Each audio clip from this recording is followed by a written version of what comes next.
wasn't humanly possible. But now you can have all the power and excitement of Nintendo right in the palm of your hand. Introducing Game Boy. Em 1989, Game Boy seria lançado e ao lado de Tetris ele mudaria o panorama dos consoles portáteis para sempre. Mas antes mesmo que pudéssemos perceber o quão influente o tijolo cinzento seria, Castlevania se faria presente, e é aqui que a nossa história começa.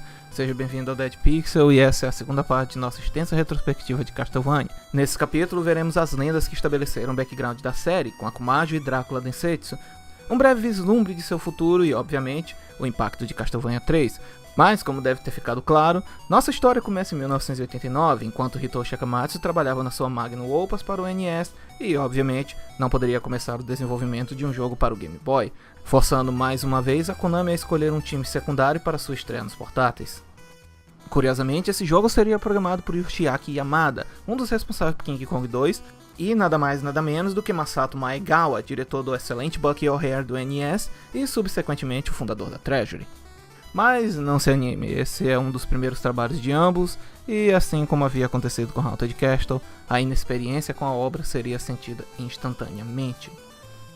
Assim como havia acontecido com Haunted Castle, a mudança para um time inexperiente resultaria em um jogo que pouco lembrava Castlevania. Suas fortes origens cinematográficas e constantes piadas com a ideia de que você estava jogando um filme foram defenestradas do estúdio, dando espaço a um cenário mais tradicional com monstros únicos ou inesperadamente reciclados de Haunted Castle, enquanto sua gameplay rumava para uma direção ainda mais inusitada, abandonando as armas secundárias completamente para focar no seu chicote, que estranhamente dispararia bolas de fogo.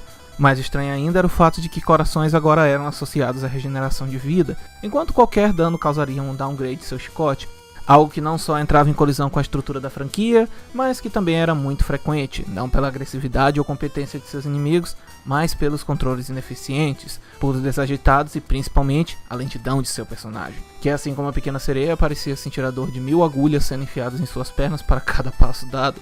Para piorar, o level design era desconexo e absurdo, cheios de plataformas mal posicionadas, tetos caindo e estranhamente, lembrando mais um clone de Contra ou Mega Man do que Castlevania. Parte desse problema pode ser atribuída à tela do Game Boy com seus desengonçados 4x7 por 4x3 polegadas, algo que provavelmente incentivou o abandono do estilo angular e escadas de seus antecessores, mas como veremos no futuro, isso não é necessariamente verdade. Densetsu também seria o primeiro jogo da franquia sem Simon, focando dessa vez em seu antepassado, Christopher, o primeiro Belmont a ter derrotado Drácula. Naquela época, ele era apenas um feiticeiro, amante das artes sombrias, que todas as noites afundava Valak em escuridão, invocando monstros e demônios na esperança de um dia se tornar imortal. Mas essa história é a exclusividade da versão japonesa, que se aventuraria para as Américas 2 meses após seu lançamento, mais precisamente em dezembro de 89, agora com o título de Castlevania The Adventure, aquele que iniciaria uma espiral de confusão cronológica jamais replicada no mundo dos games. Veja bem, nos anos 80 videogames eram apenas, brinquedos para nos distrair e prender-nos em casa, enquanto nossos pais faziam seja lá o que eles queriam fazer. Graças a essa mentalidade mais produto, a indústria frequentemente parasitava na cultura pop, cinema e literatura, raramente se importando com trivialidades como história, narrativa sequenciada e, obviamente, futuro de sua franquia. Graças a essa visão extrema, histórias idiotas eram quase que a norma, enquanto traduções ruins e descompromissadas infestavam nosso lado do Pacífico. E foi uma dessas traduções que afligiu Castlevania, omitindo Christopher e seus feitos icônicos dos manuais ocidentais, mas, quem se importa? Aparentemente até os desenvolvedores esqueceram que ele é responsável pela captação da Górgona. Sabendo disso e percebendo que Simon acabara de se tornar um popstar em Capitão N graças a seu visual inconfundível de bom de boca com bronzeamento artificial, a Konami of America rapidamente decidiu que iria transformar Adventure em uma continuação de Simon's Quest, e que o herói seria Simon, não Christopher. Se a história japonesa já era simplória e inexpressiva, a americana seria ainda mais simples e idiota. Após Simon ter revivido Drácula como um esqueleto apenas para matá-lo, o conde mais uma vez ergueu-se de sua tumba, visivelmente irritado e em busca de vingança, rapidamente construindo esse castelo como uma câmara de tortura para Simon Belmont. Eu adoraria dizer que eu inventei essa história, mas eu não tenho imaginação suficiente para criar algo tão estupidamente mágico. Apesar de sua história hilariante nas Américas e seus óbvios problemas em uma visão moderna, Adventure seria um sucesso, com boas vendas e recebendo elogios da crítica, como por exemplo a EGM, que chamava o jogo de muito bom, alegando que apenas Mario Land chegava perto de Castlevania em recriar o estilo arcade nos portáteis. mas ao menos que ele esteja se referindo a Haunted Castle, eu não entendi a comparação. Por outro lado, os vários problemas técnicos e decisões bizarras tragicamente seriam ignorados, ou na pior das hipóteses, atribuídos às limitações técnicas do jovem console da Nintendo.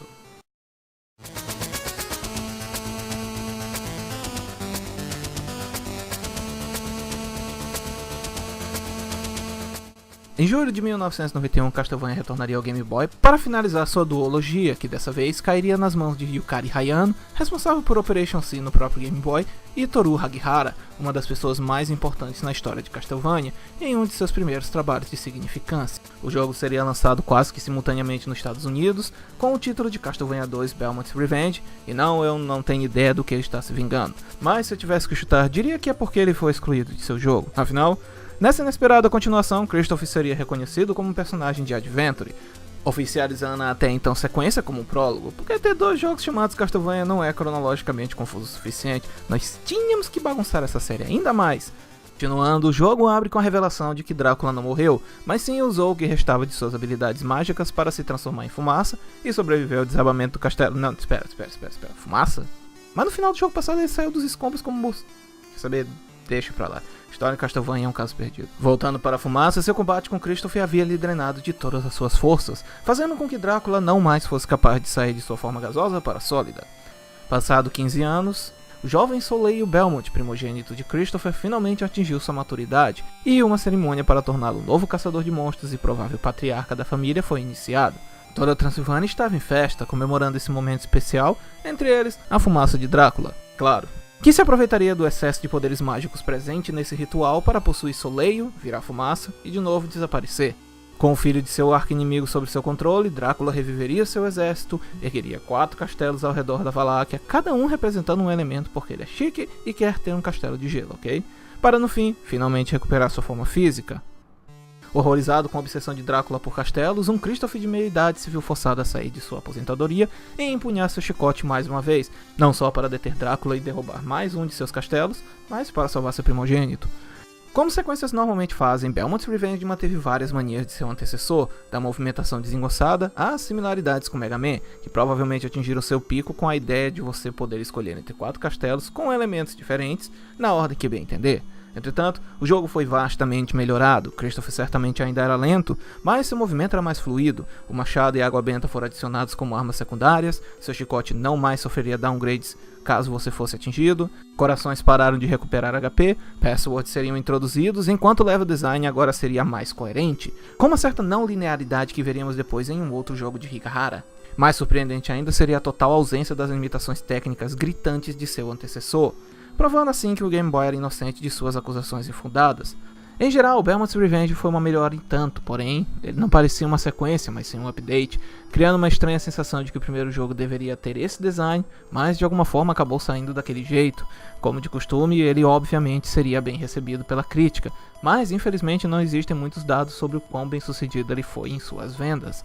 Sabemos que a Konami considera um sucesso ao ponto de ele ter conseguido portes para o Game Boy Color e subsequentemente um relançamento na Europa, mas a menos que a Konami venha a público revelar suas vendas, a nossa única certeza é que ele não vendeu mais que o primeiro, até porque a Konami se gabaria desse feito.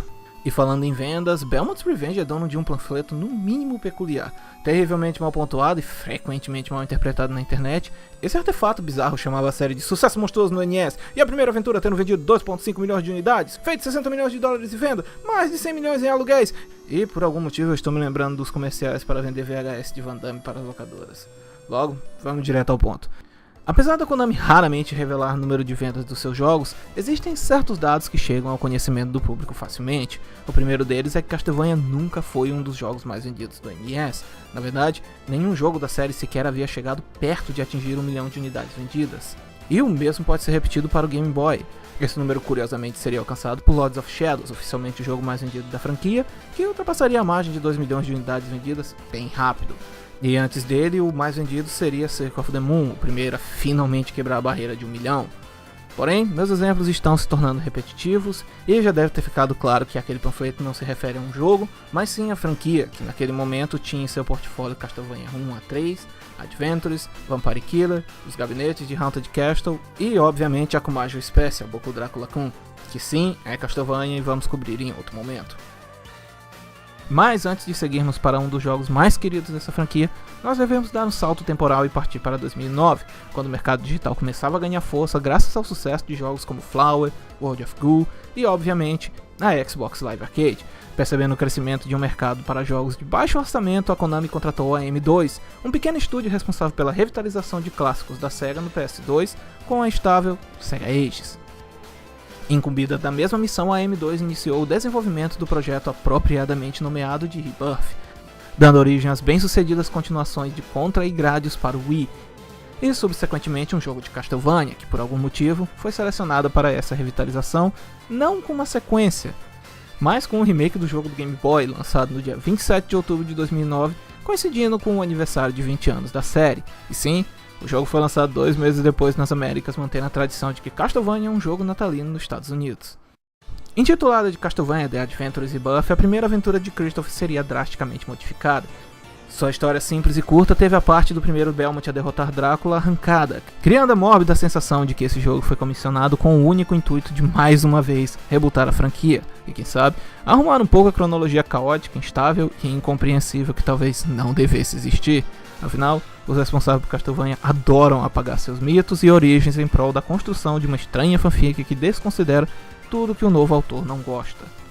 Como essa conversa não pertence a esse momento e eu estou tendo um flashback da DC Comics, eu vou me ater e retornar ao jogo. Assim como a história, a gameplay seria drasticamente alterada, seus controles eram obviamente mais precisos, armas secundárias foram adicionadas, corações não mais recuperariam vida, e apesar do chicote ter mantido suas bolas de fogo, essa habilidade agora era um upgrade temporário que sumiria após alguns segundos. Inimigos comuns como Zeldo, Panaguchis e Olhos Gigantes se retornariam, mas todos os chefes seriam substituídos por monstros mais associados à série, como por exemplo Frankenstein, enquanto seu level design seria remodelado para um estilo semi-linear, com mapas longos, sempre divididos por áreas com possibilidade de subchefe, que podiam ser evitados caso você percorresse um longo caminho com uma chave. Se isso soa familiar é porque, bom, deve ser, afinal Adventures Rebirth compartilha muitas similaridades com Shin Rondo, mas ao mesmo tempo abraçando a simplicidade do primeiro Castlevania, criando uma mescla esquisita de estilos que consegue acidentalmente homenagear dois clássicos graças à presença de chefes como Golem e o Morcego Gigante, mas ao mesmo tempo desrespeitar aquele que supostamente queria homenagear, atingindo o pico de sua idiosincrasia ao recriar Drácula nos exatos moldes do primeiro jogo, de sua forma vampira normal à monstruosa. Se bem que a última forma de Drácula lembra Sigma, então talvez essa homenagem a Mega Man seja a forma deles dizerem que sim, eles se lembram como o Adventure funcionava. Se o analisarmos como uma obra isolada, é óbvio que Rebirth é um bom jogo, sendo capaz de recapturar uma parcela do brilhantismo de Shin Rondo para criar algo agradável e satisfatório. Entretanto, como um remake ele é mais do que questionável, frequentemente levantando a pergunta do porquê vocês fizeram um remake de um jogo quase esquecido se preferem destruir o seu pequeno legado ao invés de celebrá-lo. De qualquer forma, diferente de todos os jogos que falamos até então, Adventures não foi um grande sucesso, falhando até mesmo em emular os seus companheiros da linha Rebirth, cujo qual ele seria o último. É sempre bom lembrar que em 2009 Castlevania colecionava fracassos de vendas, e naquele momento parecia um vampiro cadavérico em busca de sangue para se manter vivo.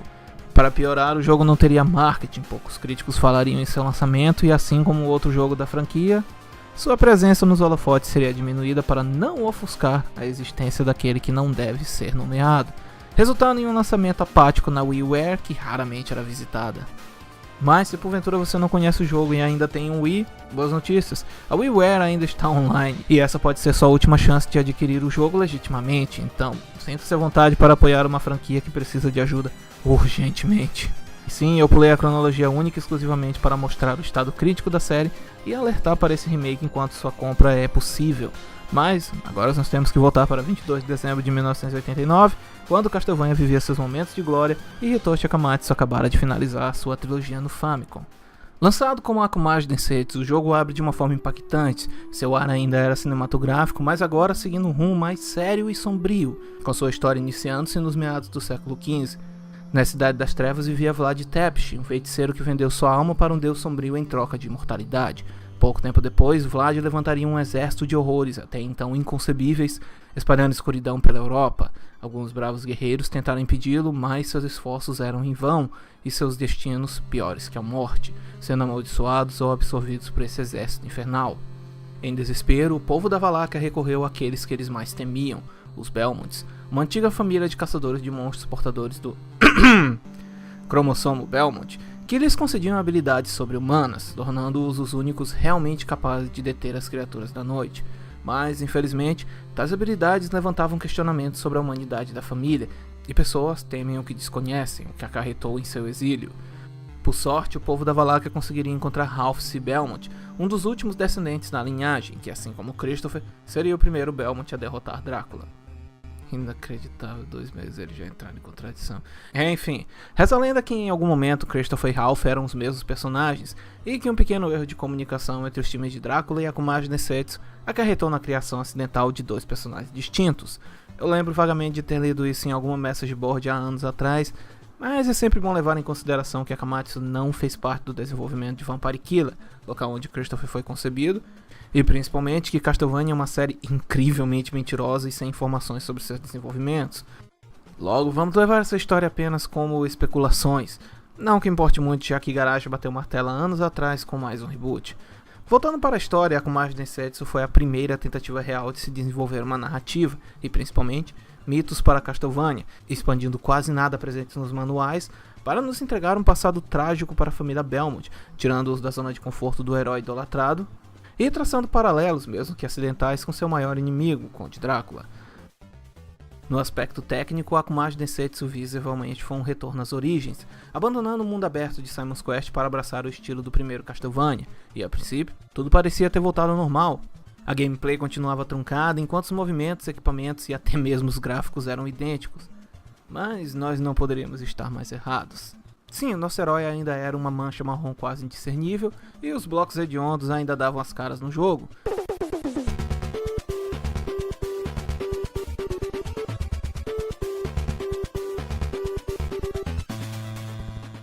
Mas seus gráficos haviam melhorado significantemente, colaborando na construção de um mundo mais coeso e menos aleatório.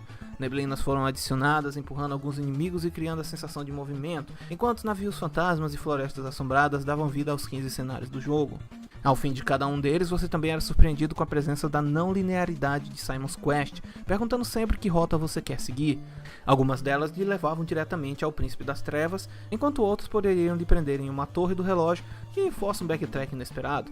Mas, nem de longe essa pequena frustração atrapalharia o progresso dos jogadores, que se animariam com essa perspectiva de replay enorme, podendo ver novas áreas e, inesperadamente, encontrar companheiros, que incrementariam não só a sua gameplay, mas a história. O primeiro deles era Grant the Nasty, um capitão pirata que ao saber dos planos de Drácula se rebelou e, assim como todos os outros, fracassou, sendo transformado em um monstro corcunda até o seu resgate.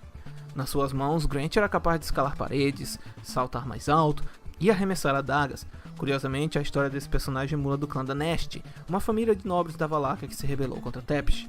Sypha Belnad seria o segundo membro de seu grupo, uma bruxa que teve seu povo caçado um a um e subsequentemente seria transformada em pedra. Após sua maldição ser quebrada, Sypha se mostraria fisicamente fraca, mas suas magias de fogo, gelo e eletricidade, sim, sua eletricidade, se provariam devastadoras. O terceiro e último aliado seria Adrian Tepish, ou melhor dizendo, Alucard, também transformado em vampiro graças ao pacto de seu pai. Após ser derrotado, Alucard decide mudar de lado por estar farto nas atitudes de seu pai. Hoje em dia é clichê e redundante dizer isso, mas eu me sinto forçado a repetir. Alucard nada mais é do que Drácula escrito de trás para frente, mais uma das várias homenagens cinematográficas da franquia, nesse caso ao filme Filho de Drácula, onde Lon Chaney Jr. tentou enganar tudo e todos com a mais brilhante técnica de disfarce, uma peruca loira, um bigode e o nome escrito de trás para frente. E existem pessoas que acham o Dr. Stone o pior disfarce da história. Assim como Sypha, Alucard não é um dos personagens mais aptos fisicamente, sendo relativamente vulnerável e incapaz de atacar em escadas, mas para compensar sua fraqueza ele consegue disparar bolas de fogo e se transformar em morcego assim como seu pai. Tais personagens também desbloqueariam múltiplos finais. Caso você terminasse o jogo ao lado de Sypha, você descobriria que ela se casou com Ralph. Com Grant ele prometeria reconstruir a Valáquia, enquanto Alucard fica deprimido por ter colaborado com seu patricídio e decide se isolar. 11 meses depois, em setembro de 1990, o jogo finalmente daria as caras nas Américas com o título de Castlevania 3, Dracula's Curse, e como sempre a tradução seria um desastre. Sypha seria apresentada como um Warlock com uma vara muito grande. Ralph teria seu nome alterado para Trevor, enquanto a censura finalmente atingiria Castlevania, diminuindo a religiosidade, cobrindo seus nudes e, por algum motivo, alterando alguns sprites. como por exemplo o Gremlin, que agora é um anão corcunda. Inesperadamente, o jogo faria o caminho inverso do normal, decidindo alterar sua gameplay para se tornar ainda mais difícil nas Américas. Grant, por exemplo, não mais seria capaz de arremessar suas adagas, enquanto a batalha final com uma estátua de Pazuzu atingiria novos níveis de cretinice, lhe forçando a voltar para o meio da fase caso você morresse. Para a época, Akumajo Densetsu foi um jogo brilhante que aprendia com os poucos erros de seus antecessores para forjar algo inesquecível, implementando ótimos elementos de Simon's Quest ao lado de bons controles, uma trilha sonora memorável, um excelente level design e mecânicas capazes de mudar o destino da série para sempre. Sim, sua contraparte americana tomou decisões estranhas que poderiam alienar seu público-alvo, mas nenhuma dessas mudanças conseguiria ofuscar o brilho e progresso desse futuro clássico, ou pelo menos é assim que gostaríamos de ver. Por favor, não me entendam mal, o jogo vendeu bem e foi bem recebido pela crítica, especialmente nos Estados Unidos, mas algo simplesmente não clicou e as vendas continuavam a mingar, com o terceiro jogo tragicamente falhando em superar os seus antecessores e, obviamente, se estabelecer entre um dos maiores sucessos do NES, algo que a série ansiou desde o sucesso de Castlevania e que o problemático port de Metal Gear acabara de conseguir sem muitos esforços. Talvez por esse insucesso, Castlevania 3 se tornaria o último jogo da série dirigido por Hitoshi Akamatsu, que se despediria de uma forma brilhante, mas ao mesmo tempo melancólica. Pouco depois ele seria transferido para cuidar do bizarro Snake's Revenge e logo em seguida sumiria do mapa, deixando várias perguntas sobre o desenvolvimento dos primeiros jogos do NES sem respostas. Com o passar dos anos, o legado de Castlevania 3 se tornaria algo ainda mais estranho. Ele merecidamente apareceria em listas de melhores jogos do NES e frequentemente seria visto como um dos, se não o melhor Castlevania já feito. Enquanto vários desenvolvedores alegariam se inspirar nele, dizendo que ele era o seu favorito, porém, apenas Shinorondo usaria suas mecânicas. Quase como uma resposta ao que eu acabei de dizer, esse ano nós vimos Bloodstained, Curse of the Moon, reutilizando apenas alguns pedaços de suas ideias para atacar nossa nostalgia, podendo ser interpretado de várias maneiras, seja como um plágio, uma tentativa desesperada de recapturar algo que eles não conseguem fazer, ou uma singela homenagem. Entretanto, o ponto mais importante para a popularidade do jogo se iniciaria em 2007, quando a Production 51 adquiriria os direitos para desenvolver um filme animado baseado nas aventuras de Ralph, quer dizer, Trevor. Mas, infelizmente, ao lado de seu live action, esse filme entraria em Development Hell, e assim ficaria por uma década, quando ele finalmente escaparia desse inferno dos esquecidos para se tornar uma série do Netflix. E aparentemente reviveu o interesse na franquia, mas essa é uma história para outra hora. Ah, sim, o live action continua em Development Hell e ninguém lembra que em algum momento Paul W.S. Anderson ia fazer um filme de Castlevania.